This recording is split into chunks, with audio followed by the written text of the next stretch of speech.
இஸ்லாமிய மார்க்கத்தை உலகத்தின் பல்வேறு நாடுகளிலும் கொண்டாடுகிறார்கள். இஸ்லாத்தின் மார்க்கம் சிறந்ததொரு மார்க்கமாக இருப்பதால் உலகில் உள்ள பெரும் குணவான்கள் இஸ்லாத்தை ஒரு மதமாக கொள்ளாமல் ஒரு மார்க்கமாகவே கருதுகின்றனர். இஸ்லாமிய மார்க்கம் ஏன் சிறந்ததென போற்றப்படுகிறது என்றால், மனிதனுக்கு என்னென்ன ஐயப்பாடுகள் தோன்றுகின்றனவோ அவற்றையெல்லாம் நீக்கக்கூடிய வகையில் அதிக நல்ல கொள்கைகள் அதில் இருக்கின்றன. நபிகள் நாயகத்தின் போதனைகளில் ஒன்று ஆண்டவனுக்கு இணை வைத்தல் ஆகாதென்பதாகும். இந்த போதனையை நான் சற்று கொஞ்சம் நெக்குறுக எண்ணி பார்த்து மகிழ்ந்திருக்கிறேன். ஏன் நான் இந்த போதனை சிறப்பாக கூறுகிறேன் என்றால், இப்போதனை மனிதனை சிந்திக்க தூண்டுகிறது. ஆண்டவனுக்கு இணை வைத்தல் ஆகாது, ஏன் இணை வைத்தல் ஆகாது என்றெல்லாம் சிந்தனைக்கு வேலை கொடுத்து ஆண்டவன் இப்படி இருக்கக்கூடும் என்று சிந்தனை முடிவடைவதில்லை. எனவேதான் பழத்தமிழ் மக்கள் கண்டிலர் விண்டிலர், விண்டிலர் கண்டிலர், பார்த்தவர் சொன்னதில்லை, சொன்னவர் பார்த்ததில்லை என்று கூறியிருக்கிறார்கள்.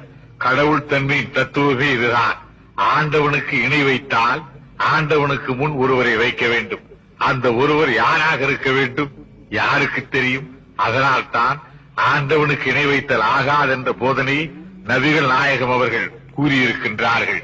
மற்ற மார்க்கத்தில் இணை வைத்து கூறிய காரணத்தால் தான் எங்களை போன்றவர்களுக்கு ஏராளமான ஆச்சரியங்கள் தோன்றின. இஸ்லாத்தில் எனக்கு மற்றும் ஒன்று பிடித்திருக்கிறது. அது மனிதனை மனிதனாக ஆக்குவது, மனிதனை முழு மனிதனாக ஆக்குகிறது.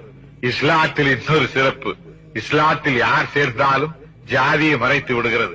முதுகுளத்தூர் ஒருவர் தலையை ஒருவர் சீவிக்கொள்ளும் தேவர் தாழ்த்தப்பட்ட மக்களானாலும் சரி மற்றும் எவரானாலும் சரி, எவர் இஸ்லாத்தில் சேர்ந்தாலும் சரி ஜாதியை நீக்கி விடுகிறது இஸ்லாத்தின் கொள்கை.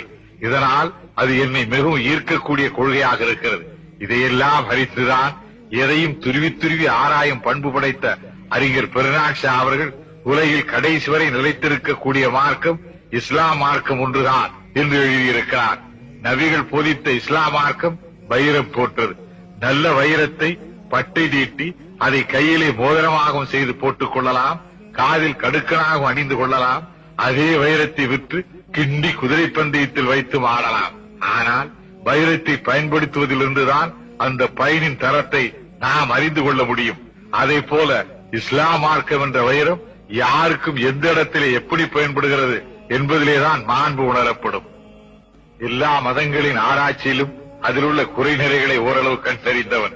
என்னுடைய பொதுவாழ்வின் தொடக்க காலத்தில் நான் மேடையை தேடி பிடிக்க வேண்டியவனாயிருந்தேன். வெளியே வரும் அழைப்பெல்லாம் பொதுவாக மதச்சார்பான மேடைகளாகவே இருந்தது.